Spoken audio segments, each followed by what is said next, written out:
दिने मो सांगर जड़े सन्यासी जाता मु तो जेहेतु वीरेंद्र कुमार पंडा बिली आगे चिन्हा बामण पंडा शब्द लगी आमे दी जन खाइलु ना कहबिनी स्थान भी कहबिनी क्या काले आपन कष्ट हम दी जन खाई साइला परे तांको घरर पति पत्नी पत्नी आसिले मो थाली टाक उठे देले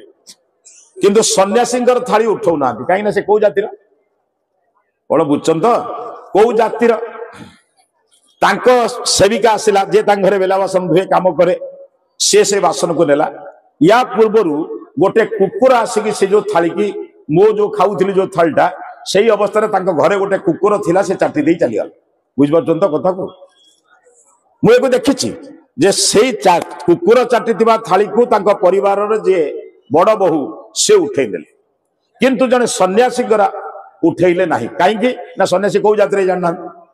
से जने ब्राह्मण घर परिवार मो नाम कहबिनी स्थान कहबिनी कहूँ संध्या बेले प्रवचन पारिवारिक सत्संग होता है अनेक लोक बसता मु कहली बा जने सन्यासी कौन कुकुर ठार हीन कहले मुझे बुझीपारि आज्ञा मुझे मोर बासन देखले मु आमे दुई जन सांगर खाइला परे कुकुर चाटिला परे आपण मो बासन को उठे नेले कि जने सन्यासी उठेले बुझीपार मो कथा ये जाति प्रथा ये समाज कथा वर्तमान वर्तमान केमिति करबा कृष्णकर आदर्श